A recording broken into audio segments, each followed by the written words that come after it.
What up, gang? Carolina Jackpot time coming at you. It is Sunday morning. I hope everybody's doing good today. Coming to you after a victory feels pretty good. And for the first time in a long time, I'm able to do that. South Carolina absolutely lays the smacketh down on the Coastal Carolina Chanticleers to the tune of a 51-7 beatdown in Williams-Brice Stadium. The boys from Myrtle Beach, Conway area come up just long enough to take a massive ass whipping and then turn around and go back to the house. Before I get into that, first off, let me say, if you're new around here, stay true around here, consider subscribing to the Carolina Jackpot channel. We do college football stuff here all year long. We have a heck of a time doing it. Also, I want to pitch and kind of promote our live show that we're going to be doing at Calloways Sports Bar and Grill in West Columbia, South Carolina on Highway 1, diagonally across from the Walmart.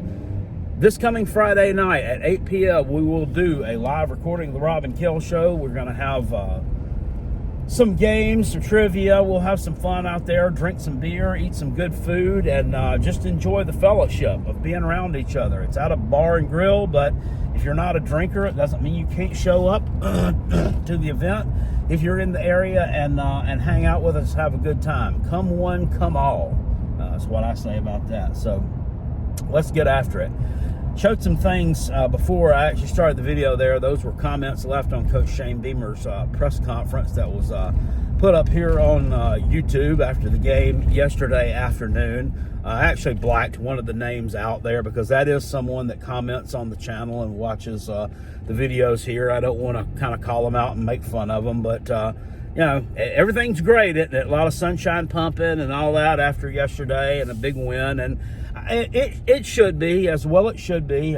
You saw a little bit yesterday of you know, maybe what could have been in terms of the 2025 season, which unfortunately you can't go back and replay the games that you've lost with what you now know. So that unfortunately is water under the bridge, and it's something that'll just have to be you know, a learning process for next year, I guess. All part of that.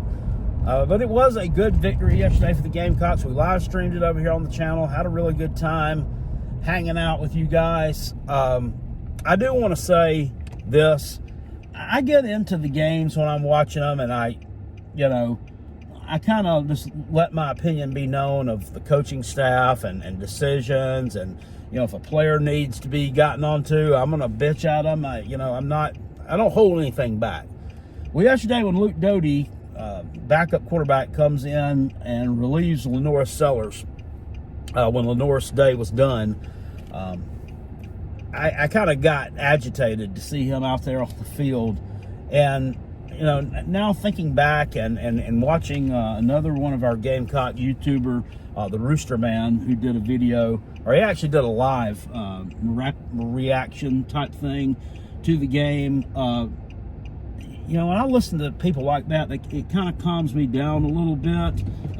That have a bit different perspective than I do. You know, he's a senior. He's been around here for 6 years at South Carolina. He's done whatever he's been asked to do.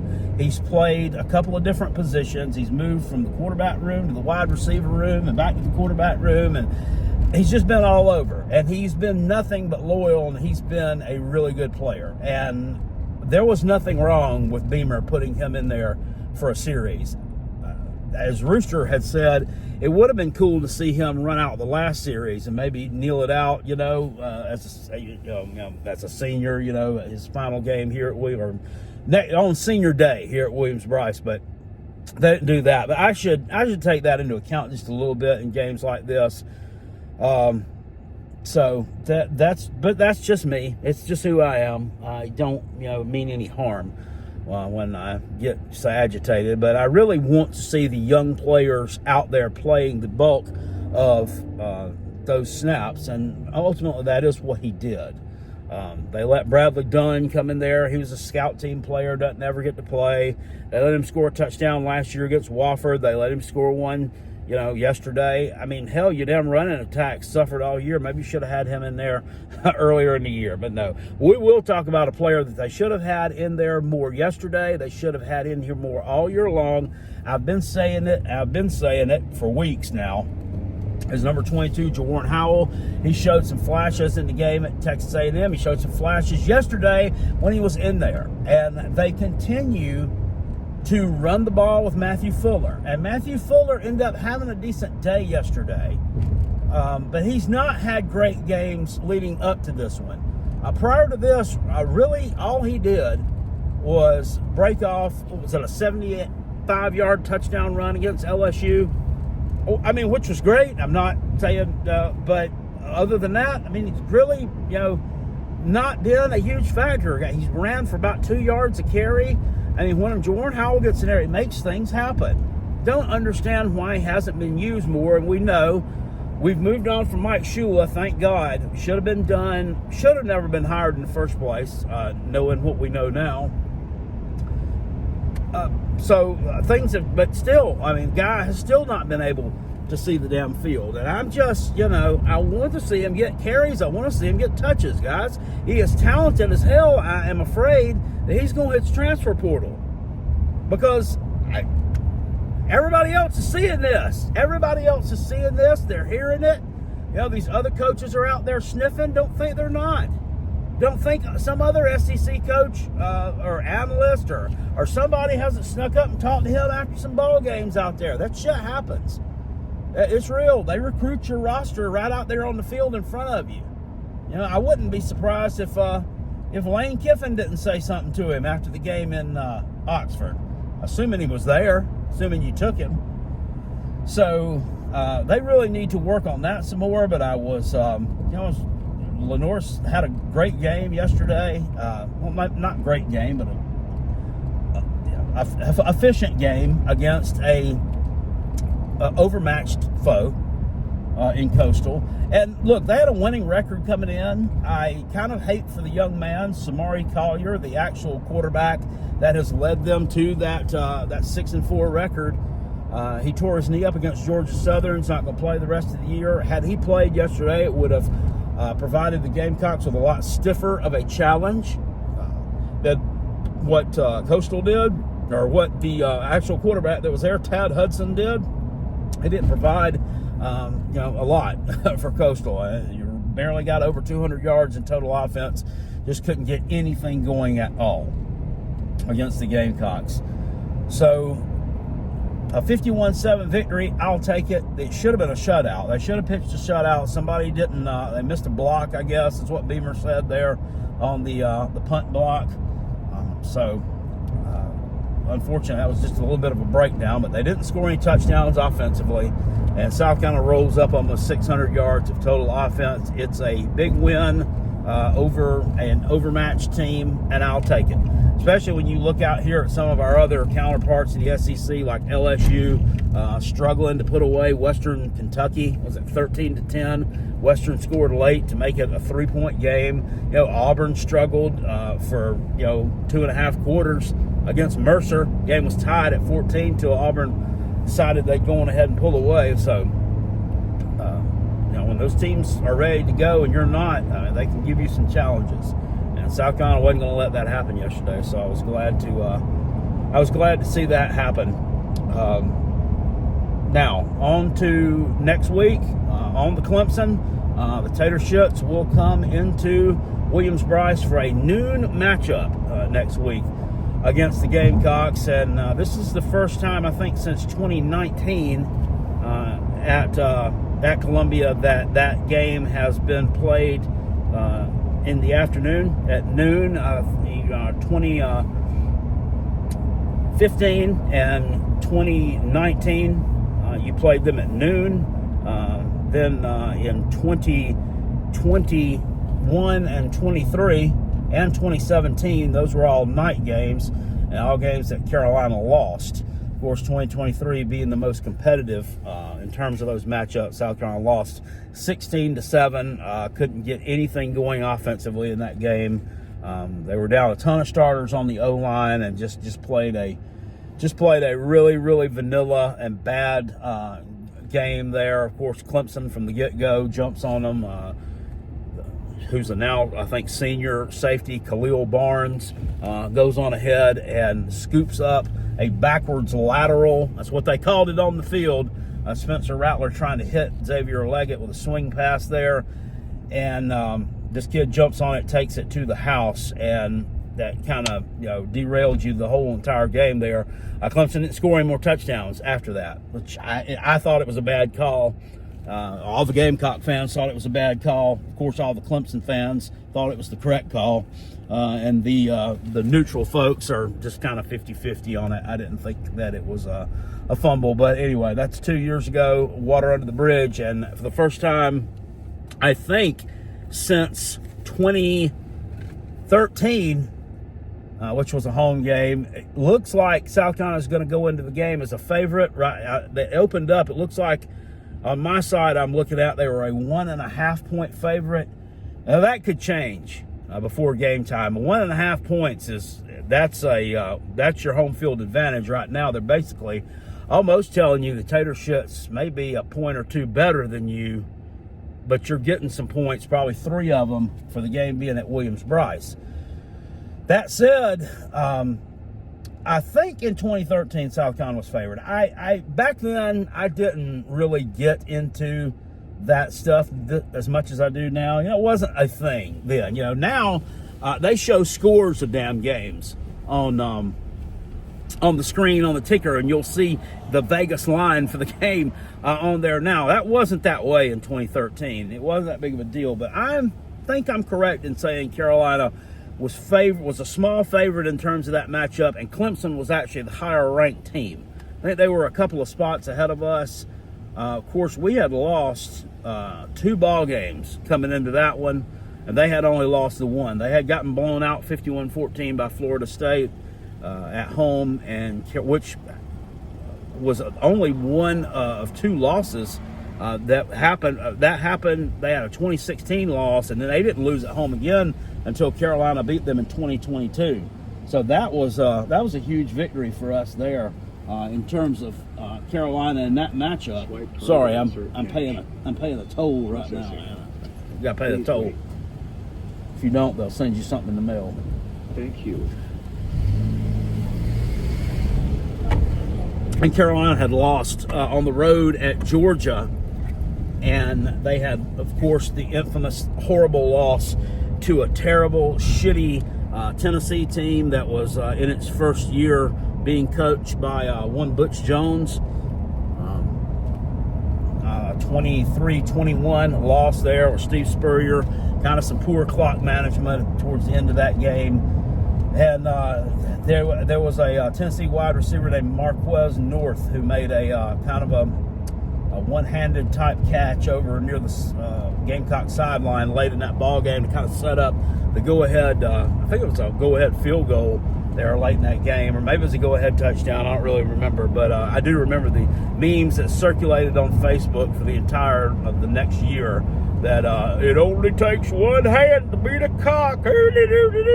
Oh yeah, only a Tennessee fan can come up with something that clever. I'm telling you, they're a witty little bunch. That fan base. So they're riding high on the damn hog this morning, ain't they?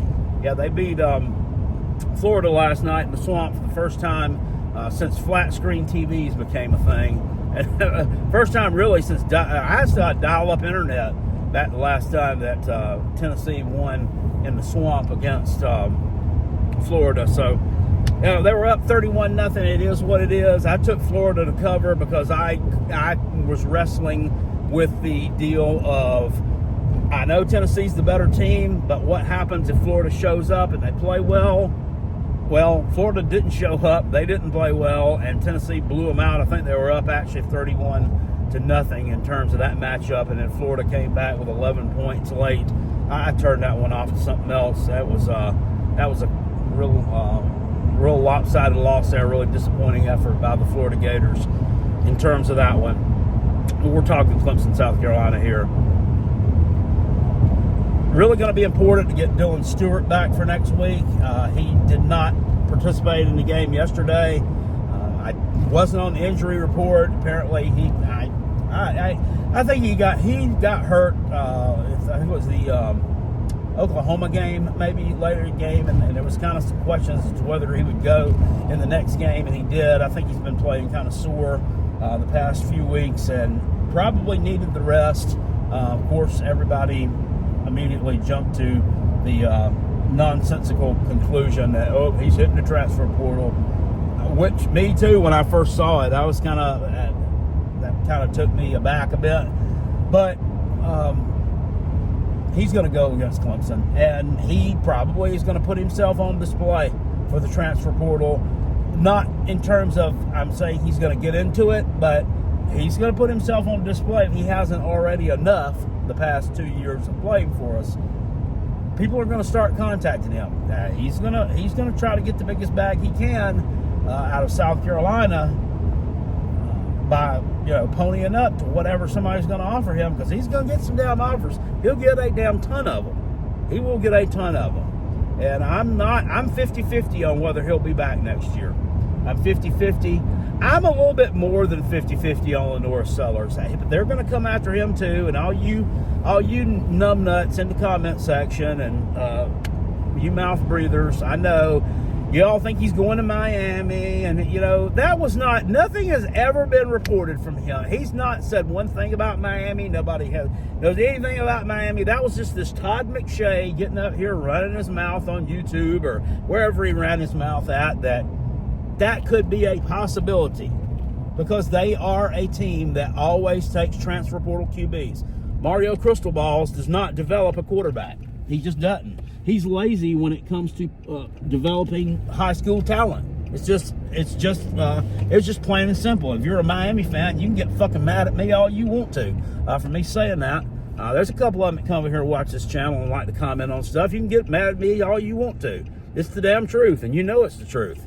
Now, you should develop some high school talent first. You can't just portal in a fucking position every damn year. I guess you can if you want to, and that's the way you choose to do it, but whatever. I think it's lazy-ass coaching, in the opinion of Carolina Jackpot. But they'll try to go out and buy him. A lot of people is going to come out and try to buy Lenoris. He's not ready for the NFL draft. He could very well declare for the NFL draft. He could go on ahead and do it. He's going to look great in the underwear Olympics. 40 time is going to be outstanding. He's got all the damn measurables they're looking for, but he is not ready. And we've seen his decision-making this year leave something to be desired. A lot of things leave something to be desired. A lot of things he does really, really good. But he's going to need some work. So we'll need Dylan Stewart back in this game for sure to put the pressure on Klubnik. Brian Thomas Jr. Has done great things all year long, played great again yesterday. But we need Stewart as well to kind of, take some of the, to kind of tie up some blockers, if nothing else, to let somebody else make some plays, because that's what's going to happen. They're gonna double team him as much as possible, kind of chip him off the outside too. And also, Nick Harbor didn't play yesterday. He had to go to the hospital after the game against A&M and spend the night there. So it wasn't a surprise to Carolina Jackpot that he didn't play yesterday. But Beamer said both of them should be able to play against Clemson. They need Stewart more than they need Harbor. They've got, as you saw yesterday, they have some athletes on the outside that can make some plays for us. So Harbor is definitely needed, but he's not the necessity that Dylan Stewart is. But I want both of them playing in this game, because it's plain and simple. Carolina goes out there, if they play well and they execute the way they executed in the first half against A&M, the way they executed in the entirety of this game against Coastal, they'll win. If they don't, they won't. And I'm not going to do a whole lot of trash talking here. South Carolina is a better team than Clemson, top to bottom. Clemson has not lived up to 1 degree of what they were supposed to be at the beginning of the season, and they all know that. Look at yesterday. All you have to do is look at yesterday's result to tell you. Look at Louisville, a team that Clemson tried their best to give the game to last week on Friday night, who just absolutely wouldn't take the victory. Finally, Clemson says, okay, well, I guess we'll just go on ahead and win it. Louisville goes out to Dallas and absolutely gets blasted by SMU. 38-6 it was never competitive. It was never competitive. I had bet on SMU in that one early in the week, and I turned up and I looked at my TV while I was sitting there watching something else on the main one, and I'm like, God dang, it was 21-3 almost as soon as the ball was kicked off. So, just looking, I just have a feel of the way Carolina's played against a lot, not a lot, an extremely, there is a huge gap between the toughness of South Carolina's schedule and Clemson's schedule. It's not even, I don't know what the numbers are. I haven't looked them up, but it is nowhere, they're not even remotely close. They're not remotely close. So just looking at the way that, who's the toughest team they played? Georgia Tech? I mean, LSU? No, they're a shitburger. That's a damn game right there I'd love to have back. My God almighty, I'd love to have that damn game back so damn bad. I can't stand it. The way Carolina fucking pissed that damn thing way down there and the way they're playing right now. And South Carolina's finally found somewhat of a damn competent freaking offense. So beat the damn brakes off them. Sorry, son of a bitches. But anyway, you can't go back and play them again. You can't go back and play them again, but there's going to be a lot of trash talk this week. Of course, there'll be a live show tonight, the Rob and Kill show at 9:30 or at 9 o'clock over here on YouTube. Join us for that. We're going to have a heck of a good call-in show tonight. Should be a lot of trash talk. As far as offensive coordinator hire, I don't have any clue what Shane Beamer's going to do. I don't know who he's been talking to or what he's been looking at. I do read some stuff on message boards, and there's a guy named Hill McGranahan and another one, JC Sherbet, JC, that does a lot of the stuff, and they seem to think from the intel and the sources that they've got that it's definitely not going to be an NFL hire again. There's not going to be one of those people with the ex-NFL experience coming in, which is probably it's not a good, not probably too, it is a good thing.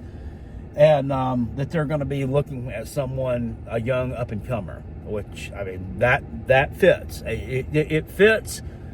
You need someone who's a young up-and-comer, maybe someone brash with a little bit of a personality, because the issue here, I think, has been that Shane Beamer likes to hire people that he feels smarter than, that he feels like he can push around. I think he's got kind of a little Napoleon complex in terms of his coaching. I think he was an insecure individual, and I don't think he wants someone on his staff that's going to challenge him.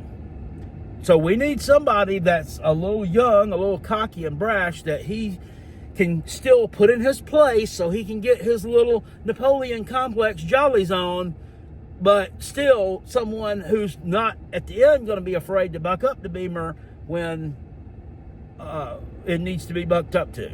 And he's got some of his dumb shit going on. So, I mean, I don't know who that individual is. I know that a lot of people have talked about there's an offensive coordinator at Cincinnati that at one point, Glenn, who at one point he worked at Clemson, and he has some ties to Sean Elliott. He was his OC at Georgia State. And I think that could potentially be a really good hire. Cincinnati's kind of fell off a little bit the past few weeks, but they were running a really good offense. People have also talked about John David Baker, who's the OC at East Carolina, and they have been putting up some really good numbers this year, or over the past couple of years. And I think that they lost yesterday to UTSA, or maybe I'll have to go check that. But anyway, those are just some names I've heard. So people stop talking about Bobby Petrino. Stop talking about Gus Malzahn. Both those guys are likely to be displaced after this year. Petrino, the interim at Arkansas right now, they're not going to hire him for their head coach. There's no way. After the way they've played down the stretch, that he's going to get the head coaching job there. I wouldn't give it to him anyway. I think he's just a scumbag. And Gus Malzahn likely to find a new landing spot. Mike Norvell is probably going to get let go after this season. Florida State has been extremely disappointing. Those are not guys that are going to come to South Carolina. I don't think they would come work for Shane Beamer, number one. Number two, those are the kind of guys who would challenge Shane Beamer probably on a daily basis. And just like I said, he don't want that. He don't want that. So anyway, that's Carolina Jackpot's take on it. By the way, if anybody knows where I could get my mitts on one of those hats like Shane Beamer had on in the game yesterday, he wore it in the 2022 blowout against Tennessee where we had the signals that Connor Stallions gave us. He wore it then too. He wears it on Military Appreciation Day, around Veterans Day, and I thought it was really cool. I really like that hat. It's just the Gamecock logo with the red, white, and blue emblazoned into it. I want one of those hats. A lot of people do too. I've seen those comments. So if anybody knows, or we could possibly get one of those hats, or if you possibly even have a link, drop it down in the comment section below. Anyway, but you probably won't hear that comment because this is 25 minutes into this video and I need to shut this thing down. Anyway, those are my thoughts, guys. I'll be talking more about Clemson this upcoming week. Don't forget about the live show. I'm going to put a link to Calloways down in the description box below this video so that you guys can check it out and get some directions there in case you're from out of town and you would like to attend the event. 8 o'clock this coming Friday. I'll see you guys later on. Appreciate you. Peace, and I'm out of here. And as always, go Gamecocks.